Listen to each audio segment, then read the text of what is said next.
Let's hit it.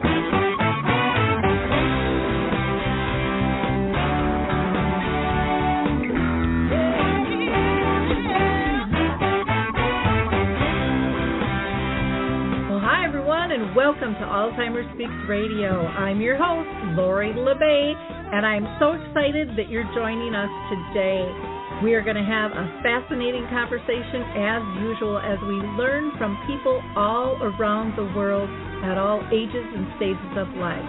Stay tuned as we shift our dementia care from crisis to comfort. All right, here we go. What you think about, you will bring about.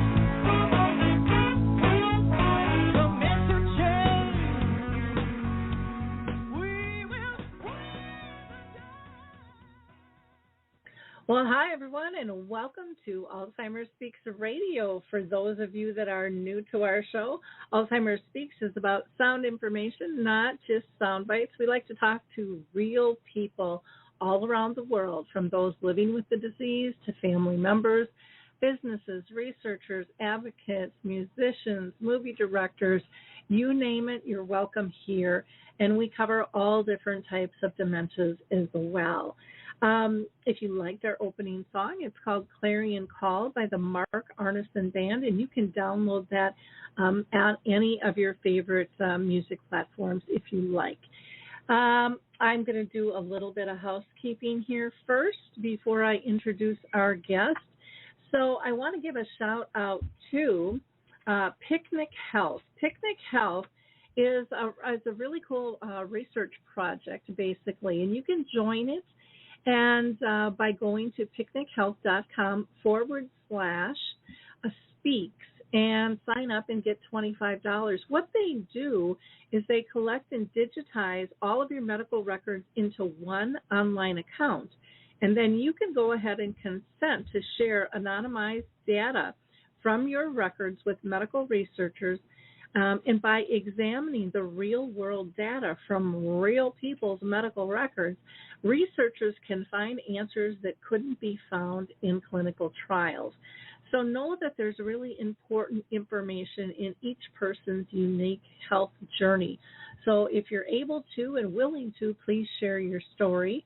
And if you care for someone with Alzheimer's disease, you can sign up on their behalf as well, as long as you manage their medical records. And again, go to picnichealth.com/speaks and receive that $25. In the holiday season that it is, I think it's really important for people to be able to find support that they need. So don't forget to check out dementiamap.com. It's a growing global resource directory where not only can you find a variety of resources, we have like 150 categories, but there are also events, there are articles, there are terms, because as you know, anytime you step into a kind of a new puddle, you don't know what you don't know. So finding out some of those common terms are really, really helpful. I'd also like to invite you to two support groups that I work with. One is Arthur's Memory Care, and we do that the second and fourth Wednesday of each month, and that is virtual. And we start at 1 o'clock Central, so that would be 2 o'clock Eastern, noon Mountain Time, and 11 a.m. Pacific. And if you're interested in information to get the link to Zoom, just reach out to me on that. And then also once a month, Brookdale North Oaks here in Minnesota sponsors a in-person support group specifically for care partners. And that's at 10 a.m. to 11 a.m. Central Time at the Shoreview Parks and Rec Center. And you can call to register for that at 763-913-6040. So why don't we go ahead and listen to the foot bar walker. This is just such an incredible game changer when it comes to walkers, and we'll come right back and introduce you to Tryn Rose. Introducing the life-changing foot bar walker. I'm Peggy from Danville, Kentucky, and I'm 91 years old. The foot bar walker revolutionized my care of George The saving that I made from having to put him in a nursing home came to about $192,000.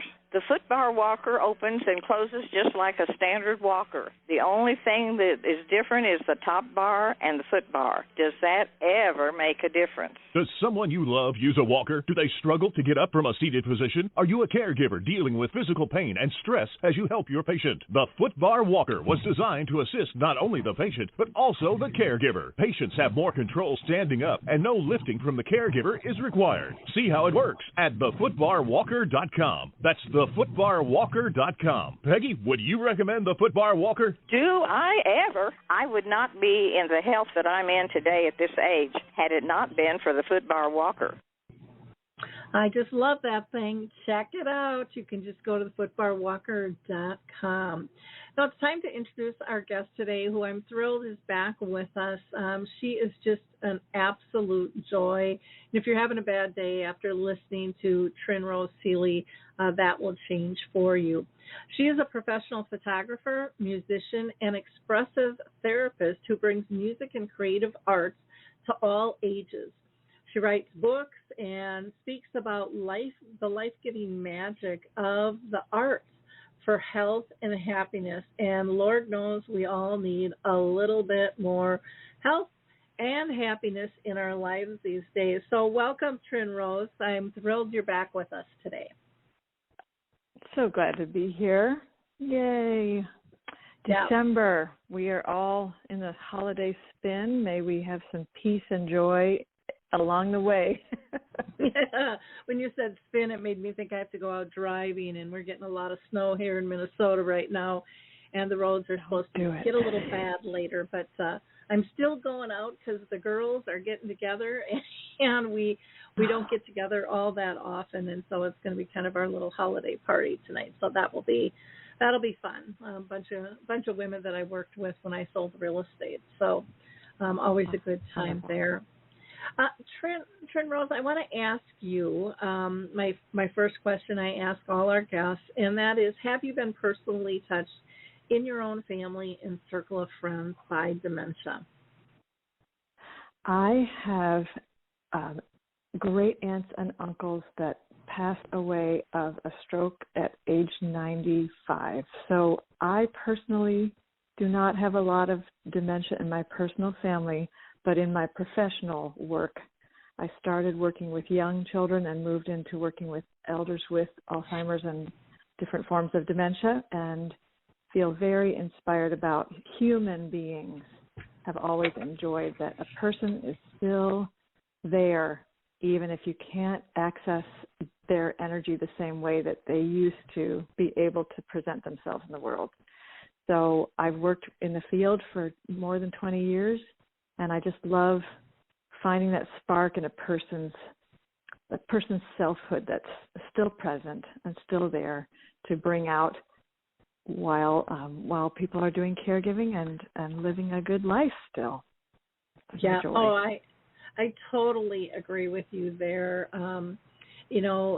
Abilities change for all of us, though. And, as humans, we are creatures of adaptation on how to still move forward. And it saddens me sometimes when people give up when someone gets a chronic illness.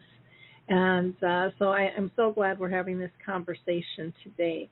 Why don't we start with, how can people thrive as care partners, caregivers, care companions, whatever word you want to use, as they ride this wave of change? And it's on every front in every culture today, at every level, and so I think change is not just in the world of dementia, but just everything we do seems like we have to do it different these days. Absolutely. It's a time of renewing what's important to us as a culture, and that could be worldwide, but also just in our own country, in our families, and where our priorities lie, especially around the holidays right now. We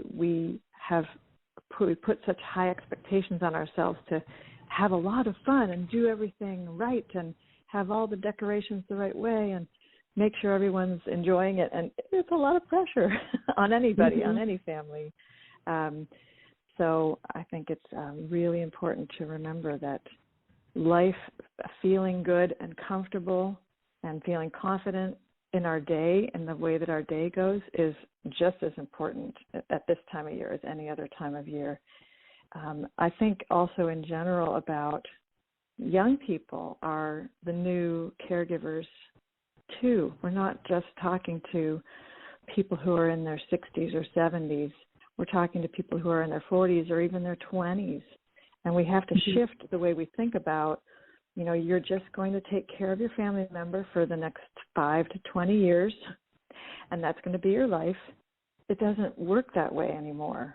Young people want to be getting out there in the world. They want to be giving what they have to give. It's kind of a challenging time with COVID still in the world. And so it's really important to fill our own cups while we're caregiving and think about our own health as we go about this journey of caregiving.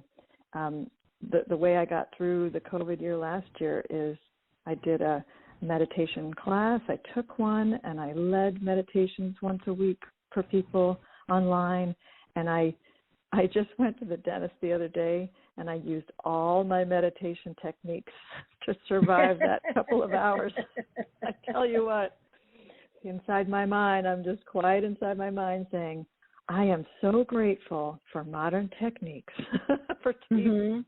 I am so grateful. And it was hard, but being able to recenter myself and stay quiet inside, even as hard things were happening on the outside, this is what I'm passionate about, teaching people to do, especially in the caregiving role that's more intense than just caring. We're all meant to be caring for our families and our friends, but when it's an intense caregiving journey, we have to fill our own cups, and we have to, this is the time to take up a 5-minute meditation practice. If you haven't yet, this is the time to do it and learn how to have that few minutes of quiet inside yourself, even if things are a struggle on the outside or challenging, because this world has changed. It's changed from 15 years ago or 10 years ago, when we want to say, this is your partner, this is your best friend, this is your brother or sister. It's important to do care, but we have to fill our own cups while we're doing that, get some energy back. I agree. And I so many people I talk to have stopped watching the news. They've known to kind of turn that off because it's just putting them in overload. But a lot of people don't know what else to do. So I'm glad you brought up, the meditating, just sitting quietly, being grateful for what is in your life, because sometimes it's really, really hard to see that when you're feeling overwhelmed with all the change or all the loss or all the grief that your body might be processing. But I know for me, meditating has made a huge, huge difference. And just clearing icky energy out of me, I do breathing. I don't know if you do deep breathing, but on my inhales, I ask God or my higher power for whatever I need in that moment. And I am usually not specific because they might see things that I don't. And then on my exhales, I ask for all the toxins in my mind, body, and soul. And that means my inner critic yapping at me to leave the room, leave me alone. Yes. Because sometimes I give that inner critic a little bit too much power. And that just, I do that 11 times, and that just changes the chemistry within my body, but which is wonderful. But it also changes my thought process and makes me conscious of what's going on when you take those few minutes to be still, which I think is important in the journey. Absolutely. I'm a big gardener as well, and I get outside with the plants and the flowers, and the roses are growing now, and the herb garden, and things smell good. Rosemary grows here like these big hedges. It's really kind of amazing. And you just rub on that rosemary and pick it and smell it, and it's good for the brain. It's good for the mind, and it's invigorating. And and taking a short walk. I live in Arizona where right now it's cloudy and it'll be cool, but we get to walk outside at this time of year. And just even a 5-minute walk changes everything in my mind and my worries, and it just releases it. And looking at the sky, and I'm a physically oriented person that way, gardening and walking, and it doesn't have to be a heavy workout to change your feelings and change your mode. And the same for anyone that you're caring for. They will enjoy that as well, even if you're just going out in your yard for a few minutes just to see what's going on. It just changes the whole scene and just reset, and is relief and comfort and peace. And then you can do whatever else you need to do. Part of what I want to share with people today is how simple that can be, how simple it can be to change the energy from, I don't want to take a shower, or I already did, or I already brushed my teeth. And you could spend your whole day talking about that, or you can get that restoration for everybody with music and stories and photographs and things that re-anchor you. Then you can feel that sort of peace and calm. And then you say, hey, I'm going down the hall. Let's freshen up before lunch. And you're in the bathroom and you're out of the bathroom. You're not talking about the bathroom. You're talking about real life and the joys of a full life experience. Mm-hmm. Exactly. Now, this year I know you've had some challenges yourself with cancer in your family and caregiving. What have you learned on your journey? Because, giving care is not ending. We do it every day, if we know it or not. It just depends on the level and the extreme and the amount of support around you. And I think many people don't even see that as being a caregiver. They're just a spouse or a son or a daughter or a friend that wants to help. So what have you learned this past year? It's been quite a fall. My mom, who is also Tryn, she's the second Tryn in my family, and I'm number 3.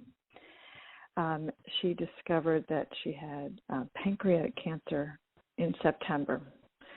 And we were all, of course, surprised and worried and upset, and it's a big journey with pancreatic cancer. Often what happens with pancreatic is people don't have symptoms soon enough to do anything about it. Now, we felt extremely boggled and amazed and delighted to find that after 2 months of a couple of treatments of chemo and a lot of love and prayers and letters and kindnesses from people we love all over the world, she has been told that she is in remission from cancer. Wow.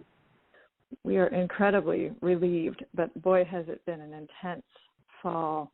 We called our brothers on the East Coast to have them come right out and visit. We just didn't know where things were going to go, so we got them out here with their kids, and we had a good visit. And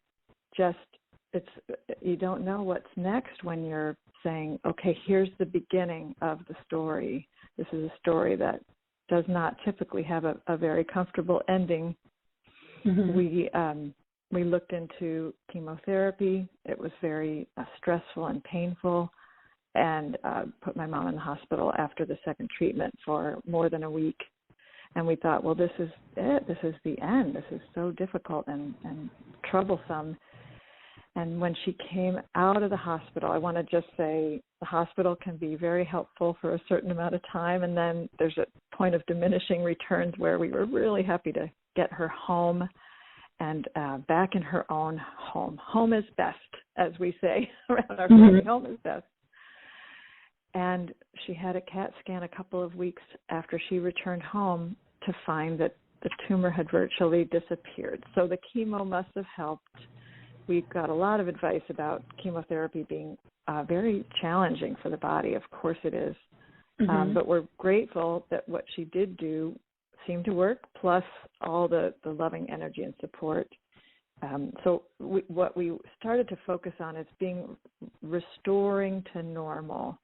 There were some low blood counts from chemo, also from a methylfolate issue that we have in a lot of members of our family have, where the blood cells can't produce as many as they need. And my mom is 78. She turned 78 in September. So it tends to happen as you're getting older that your blood cells can't reproduce enough. So the platelet level was low already. The chemo really knocked it out. So when she was able to get several blood transfusions to get back to a normal level of blood cells, she started feeling better. Mm-hmm. And when we took off one of the medicines that was supposed to help, she was feeling better. She switched to a different anti-nausea medicine. Then she was feeling better. It's quite a complicated journey to make decisions about what you do to get better or to ride the wave of what's happening. Are we in decline? Are we trying to get better from this? We're just really thankful that we are in the stage of we're getting better. So restoring, and we did some singing in the hospital. We've always all been singers, musicians, and singing, beautiful, quiet songs like "Peace is flowing like a river," and "Amazing Grace, how sweet the sound." Just these quiet little songs that restore our spirits while we're going through these troublesome physical things. So just feel really grateful that we have this creativity in our lives to draw upon in these difficult situations. There were times when I wanted to step in and say, well, we should be doing this. What if we try that? And the energy coming back was, no, I don't want to do any of those things. I just want to be left alone. I'm doing what I'm doing. It was hard to step back a bit, but to realize in this case, my mom did not have dementia. She just simply she's a registered nurse. She knew what she wanted to do. And we're just super happy that we have come through that intense part of this journey. But to have all these creative interests and music that we love and, looking at photo albums of our family and the kids and the grandkids, these are things that we already do in our lives. And it's the reason that I know what I know is because of my family's values of creativity and, humor and laughter and getting through the hard pieces, weaving that in amongst the hard pieces. We've come out at this point on the happier side. Really grateful. Oh, that's wonderful. That's wonderful. Thank you for sharing that. I know sometimes that's not easy to do, and but I do appreciate that because if it's cancer, if it's dementia, if it's heart disease, there's so many overlapping factors when you're giving care. Bottom line, it affects your relationships. It can affect people's personalities and abilities on all levels with all of these things. And so it's just important to talk about those dynamics and how do you center yourself.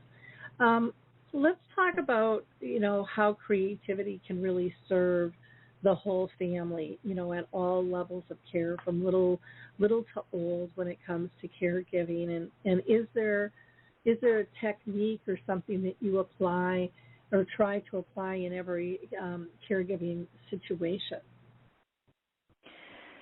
Well, you know me, Lori. My book is called 15 Minutes of Fame. One photo does wonders to bring you both back to solid ground.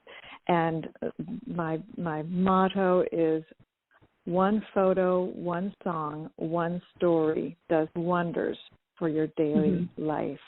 And to unpack that a little bit, it's to start with something small if you don't think you know how to do this. But of course, we do know. And the reason that there are these different aspects, photographs, music, life stories, is because people have different focuses in their lives. Some people really love looking at their photo albums or photos that they've taken and they've enlarged and put on their walls. or that they send out Christmas cards every year and say, let's get the funnest photo of our year that we did. Let's send that one out so everyone knows that we, went to Mount Everest, or we had that crazy trip to Atlanta, whatever it is they want people to see. This is our life. It's in this photo. And in a song, these are songs that we love that bring us joy. And sometimes people just love to tell the story of something that's important in their life, something that they've accomplished. These are different kinds of focuses of creativity. Dancing. Some people are dancers. Some people are athletes. Some people are writers, and they've written books themselves. So you want to figure out which of those areas of creativity you want to feature in your own family's story, and then do those things, enjoy those things. Is it reading poetry out loud? Is it reading from spiritual resources that bring people back to ground, bring them back to center, bring them back to feeling comfortable, confident, and then everything works better instead of just getting stuck in the hard conversations of, other things I was mentioning before. I already went to the bathroom. I already brushed my teeth. I had lunch, or I'm hungry, but you just had lunch. Like, you can spend your time talking about life like that, but it's not that much fun to talk about life that way. If you're bringing in the joy and the fun and the beauty and the real authentic things about people's lives, then you're on a higher key and you're all going to be feeling better, and that will make life go better for everybody. I have some specific stories to tell, but creativity it builds authentic connection, trust, comfort, and there's more ease and success in daily activities. That's why you do those things. Yep, exactly. And who doesn't need an easier process through their day? I don't care who you are. A lot of times we get jammed up and we spin in that cycle of dysfunction and kind of this push and pull. And if there's any way to make that easier, that just is so helpful, because it makes everybody's day a little bit better, which I think is absolutely amazing. What have you, or wait a second, I'm on my wrong note. I was going to ask you the same dang question that I just asked you. So too funny. No worries. I can tell you some musical stories. I was going to focus on music a little bit today because there are two musical figures that have influenced my life deeply that have passed away in the last couple of weeks. So I wanted to just mention, for me as a musician, I've always enjoyed music, and it certainly helps me reset after something stressful or just something that I love to do. Stephen Sondheim is a big theater figure. He passed away on my birthday, which was November 26th. And he wrote the lyrics for the songs of West Side Story.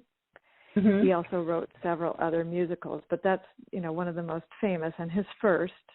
The other famous one that I really love is called Into the Woods, which is a weaving together of many fairy tales and folk tales to tell stories of happily ever after, and then maybe the consequences of doing whatever it takes to get what you want. I mean, it's beautifully done and powerful, and that was powerful that the lessons that he's taught us, and he's influenced theater for 50 years, those things will live on because of what he's written and because of what he's contributed. And the same thing is true of our own families. The things that your family member has done, your spouse, your best friend, these are valuable contributions to the culture. So I found that very poignant, that we all have to go at some time, but to see Sondheim pass away, it's been very poignant in my heart. There was a song that I sang when we were especially worried about my mom that I posted on my Facebook page, and I'd just like to sing a short lick of that. It's from this musical called Into the Woods, and this is how it goes. Hard to see the light now, just don't let it go. things will be all right now. You can make it so. No one is alone. Believe me, no one is alone. And that's just one small thing that reminded me that we're going to be okay here. My mom is a strong person, a beautiful person. And if this is her time to go, well, we're going to remember her and love her and let her have her process. We're over the moon thrilled that is not what's happening at this time. But that was a poignant thing that happened for me, is to see that Sondheim has left us, but his work and his influence stays certainly in my heart and fills it up. The other person musically that has just passed away on the weekend is named Bill Staines. He's written a lot of beautiful folk songs. He's from New Hampshire, and there's a song called River that is probably his best known song. My aunt always sang it. I saw Bill Staines perform at Michigan State when I was even before I was in college. I did graduate from Michigan State as well. But I just recorded that song this morning and sent it to my aunt in Tucson and just said, thank you for bringing us this song and the love of this song. So I'd love to sing a short part of that. I'll sing the chorus of that song. Something to look up. It's really a touching song. Bill Staines. River, take me along in your sunshine. Sing me a song, ever moving and winding and free. You rolling old river, you changing old river. Let's you and me, river, go down to the sea. These are the kind of anchors that I love, that bring me back to center and back to ground, and just honoring these people's lives, that the gifts they've given will give on for generations to come. And the same is true of all of us. All of our families have given us gifts and inspired us in our lives. If a person has Alzheimer's or another form of dementia, and you can't access them the same way you always used to, just remember they're still themselves, and they're still just as beautiful on the inside, and they're trying to stay here until they're ready to go. So it's important to remember who they are. If they're a guitar player, put out that guitar. If they're a piano player, open the piano and set some music on the piano. That even the title of songs that they used to love to play, they surprisingly will play. It's muscle memory for people that are musicians. They just will play, but they may not remember to ask you, hey, where's my guitar? Hey, where's my songbook? You know, they want to have it handed to them and say, this is what you love. And it's remarkable. I have just dozens of stories of people. You may have seen that movie Alive Inside. Did you see that movie Alive Inside, with people putting headphones of music on, just right on to people's ears, and a person who is just very quiet and looking down and not engaged within 3 seconds is animated and smiling and laughing and remembering and singing along. I mean, music just turns that memory back on for all of us. So these are some of the things that I think are really valuable that any of us can access in different ways, either by playing them on the radio, playing them on a live, a streaming service, having your grandkids send you songs on their iTunes. I mean, there's so many ways that we can experience music. Experience it, bring it on and do it and listen. And if you're a singer, sing it. And if you're a listener, listen to it. It will change the tone of what's happening in your world with the person you're caring for. So I have to apologize. I had my main line go out here, so I'm talking on my cell phone here. So I apologize for the delay on that. But I had to flip phones here. Good old technology. Yep. It's one of the gifts that dementia, I think, gives us all, is to not sweat the small stuff, even though it seems like it's big. In the full picture, it's really minute. So, again, apologize if the quality isn't as good, but we're still having a conversation, and that's the important thing here, is to still be able to connect and have a conversation, and like we're talking about, adapt. Do things maybe a little bit differently with that. What are some of the hopeful trends that you're seeing in healthcare and their approaches for both family and professionals to use with loved ones who may be ill? Well, I want to say, Lori, and you and I have watched this trend evolve over the last, say, decade or more, is that the conversation has shifted towards more creative ways to walk the path of caregiving. It's really heartening for me to see online the conversations that caregivers are having with each other, when someone will come in on a Facebook page and say, I'm new here, my spouse has Alzheimer's and I don't know what to do. What I'm seeing in response, not only make sure you go to a doctor that you trust and get a full health workup, because it might not be Alzheimer's, and you don't want it to be Alzheimer's if it's something that can be cured or mitigated with medical treatments, which is my favorite answer of all. But also, you're seeing that caregivers are giving others advice about music and stories and dance, and bring the joy back to your daily life, because it will make the journey better. That just makes me so happy. It feels like, well, I can hang up my hat and do another, take another field and do some more support in different ways in the world, because it's happening. It's not just here's the medical advice, here's a medication that's going to cure Alzheimer's. That's, people will keep on developing the science, but the social and emotional joy of reconnecting a caregiver with the person that they're caring for in a lovely way, with more joy and more ease, that just heartens me greatly. People are singing, people are bringing music to their dining room table in the morning.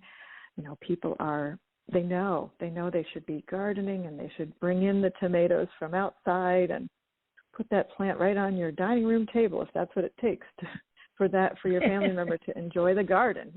Do it. Don't worry about being fancy in your dining room. Let's have some fun and bring the gardening in if that's what you need to do. That's just really important.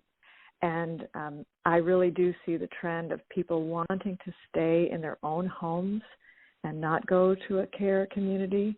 There are certainly times and places for care communities, especially if it becomes too challenging to give at home. I completely understand that and have seen that and done that myself, of being a caregiver in a home. You can bring private professional caregivers into the home. You can place somebody in a home if it gets to be too much responsibility, and that's important to make those decisions when they come up. But if you can care for your family member or friend at home, home is best. As I said in my own caregiving journey with my mom, home is best. So let's make home an easier place to be with these creative approaches. I have 3 different books that I've been able to contribute to. The one I mentioned, 15 Minutes of Fame. The second book I've been able to put a chapter in is by Deborah Schaus, a wonderful caregiver as well in the field. Her book is called Connecting in the Land of Dementia, Creative Activities to Explore Together. And the third book has been a real joy. It's called Dementia Friendly Worship, a multi-faith handbook for chaplains, clergy, and faith communities, which turns out it's like reading the best of every faith system, from Sikh to Baptist to Muslim to Christian. and Native American traditions and Jewish. It has all these different ways to bring a worshipful sphere to a person at home who is of a certain faith. If a person who is Catholic has counted the rosary all of their life, well, you put out that rosary for them and count the rosary with them, and it will restore their center and their peace and their joy. Don't put these things away and say, well, we can't go out to church right now. It's too hard. The person that I'm caring for gets confused. They get frustrated. Don't leave it vacant space in your life. Bring those things back to yourself. So this book, Sunday Worship, they're all on Amazon. They're all on my website. And I just feel really, really pleased to be able to share the good news that creativity will go hand in hand with caregiving. It's the perfect pair to make it beautiful for everyone on the journey. Oh, yeah, I agree. What a lovely, lovely sentiment. And it is a tough time out there right now with, what do I do? Do I keep somebody home, or, do I place them? Do we try to do adult day, which there's not even very many of those around to be able to do, as a whole. And, families struggle with those decisions, and rightfully so. They're not easy decisions to make by any stretch.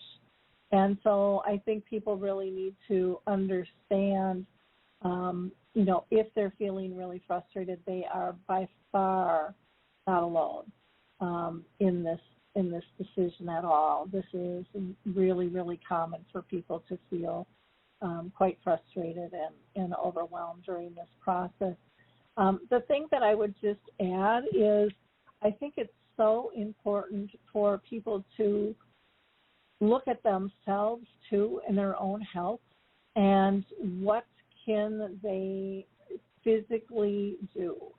A lot of times I see people not being realistic and really putting a strain on their own health. And, then you're dealing with, if something happens to you, who's going to take care of your loved one, if you're not healthy. And I think that's a really, really important factor. Have you seen people struggling with that? Absolutely. I've done a lot of phone consultations, and one woman who's older herself stands out in my mind as a person who said, nobody understands when they say, oh, I haven't seen you around, we should have coffee sometime. And she said, where do you even begin to say what's really going on for you at home, herself, with her husband, and that was it, no one else there. She said, there's no way. I can't even take a minute for myself. I'm doing these hard, caregiving pieces. I'm in the bathroom, 7 times a day, and I'm still changing all the sheets 5 times a day. Like, nobody understands when they say, I miss you. How, why don't we get together? Like, there's no getting together. I'm at the very bottom of my barrel. And, for me to be able to share a bit with her about these are the ways you can get through your day with a stronger base underneath you to ground both of you. Make sure you set out those music, those music things that your husband loves, and make sure you are writing these stories down and sharing them, and even in just a small card that says, you are a lawyer and you have helped the world so much through your work. Thank you. That one little cue can bring you both back to a solid place of peace and comfort and calm. And then you're ready to have breakfast because you're sitting at the table together, smiling about something beautiful. These things, it's so important to build, have hobbies and loves and tell people what they are and do them so you can draw on them in your hardest times. Let music heal you. Let art, bring you joy. If you're the kind of person who's an artist who loves art on the walls or in books, look at Monet's paintings, look at Van Gogh's paintings and talk about them, and lift yourselves up from just the spiral downward. This is so important. Creativity is not this extra flurry around the edge that if you can squeeze it in, it's important. No, it's actually what creates the path of joy for all of you. And on a slightly different angle, I work for the group called the Alzheimer's Research and Prevention Foundation that has 4 pillars of health. And those health methods are for us as well, the caregiver and our children.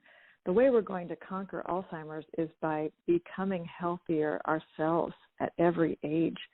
You know, preventing Alzheimer's starts at age 15. It doesn't start at age 60. It starts when you're young. So if you are a person who takes a walk every day and you eat well and you do some kind of meditation or centering practice that brings your body into a peaceful way. You mentioned those beautiful, just a simple breathing technique, breathing in gratitude, you know, breathing out joy, and having a life purpose, something that keeps you going, that gets you excited to get out of bed in the morning, just something that's your value. If you're a quilter, if you're an inventor, if you're there's all sorts of things that people do in their lives. You're a collector, you do soup kitchens, you do community gardening for your community. Whatever it is, do those things and have those pieces in your life that you can draw upon when you need them, when you're in greater physical need. These are the joys you'll return to. If you've built these beautiful habits in your life, 1, we're going to be physically healthier, but 2, we're certainly going to be emotionally healthier and happier. That's what I like to share with people. Yeah, I agree. What about, caring for the care partner, the caregiver, the carer? I know that that's a real important piece for you as well. What are some takeaways that you want to give people in terms of caring for themselves and not feeling like they're selfish in terms of doing that? It's just like the airplane where they say you have to give yourself oxygen before you turn and help the person next to you. If you're all the way depleted, then you're both sunk. So it's just valuable to pursue, beauty and joy, as I've said. If it's music, if it's stories, if it's photographs, if it's just these ways of recentering yourself, so that you can be a supportive person to the person you're caring for, and you will gain your own health. You have to be able to give anything to somebody else. So it's not this separate piece. It's completely integrated into, if you're feeling better about your life, so will the person you're caring for. And if you're pursuing creativity in these joyful ways, everyone's going to be happier. You're just going to be happier, healthier, and you'll have ways to get through your day. You know how activity professionals love activity calendars because there's National Peanut Butter Day and there's National Talk Like a Pirate Day. And why do we do that? Because they have something fun to do every single day of the year. So you want to create your own base for yourself in your home. Try this at home. Do these things. Engaging keeps life going, keeps it interesting, keeps it a great pleasure for all involved. Yeah, I totally agree. Well, Tryn Rose, you always give us such wonderful, wonderful advice. Anything that we missed that you want to cover that maybe we didn't? Well, let me leave you with a story and a short lick of a song that probably everybody knows. There was an adult day program that I worked at before COVID was happening, and we had, imagine setting the scene: 10 dulcimers, 20 people in a circle. We're all strumming the dulcimers. We're singing along. We're singing songs like "You Are My Sunshine." We're singing the national anthem. But then I started singing "Almost Heaven, West Virginia, Blue Ridge Mountains, Shenandoah River. And this woman who was there for the first time, I didn't know her. I didn't know her name yet. Her eyes got really wide. She started smiling. She was leaning in, singing along. And she said at the end of the song, you know what? I'm from West Virginia. And she was so happy. She was immediately we made an authentic connection between us. I didn't know that was going to happen, but it did. And every time after that, when I went to visit, I would sing that song because I knew it would bring her joy and laughter. She was quiet. She wasn't speaking a lot, but then all of a sudden this song just magically brought life-giving magic, as you said. You know, it brings joy. So there's other, you know, people have different ways that they do that, but for me especially, it's music. Wonderful. Well, Tryn Rose, thank you so much for taking time to be with us today. It's always a pleasure to have you with us. People can go to your website, which is caregiverheart.com, caregiverheart.com, or they can email you at Tryn Rose, that's TrynRose@gmail.com, and learn a little bit more. You might want to check out her books as well and all of her resources. You've got a wonderful blog there. Too, why don't you give a plug for your book there? My book is called 15 Minutes of Fame. One photo does wonders to bring you both back to solid ground. It's a very nice and tidy beginner's guide for how to do this work that I'm describing, the creativity and bringing the energy back for everyone involved, including family who's far away, giving them ideas of what to do when they give a phone call, or professionals that are coming into your home, how to really get to know the person that's here, that's still here, that wants to enjoy life. And I love it. I love sharing it with people. So please take a look and stay in touch. Wonderful. Well, again, thank you so much for your time, and we wish you and your family nothing more than blessed holiday season, and look forward to chatting with you again in 2022. So thank you so much. We will talk soon. Thank you, Lori. Bye, everyone. Bye-bye. Well, hi, I'm Lori LeBay, and I wanted to tell you about Alzheimer Speaks, which is another great podcast. You see, my own mother lived with dementia for 30 years, and I felt lost. Did you know every 3 seconds someone in the world is being diagnosed with dementia? Odds are it's going to hit your families too. We want to help you connect to services, products, tools, research, and stories so you can be prepared. Please subscribe to Alzheimer Speaks on your favorite podcast platform.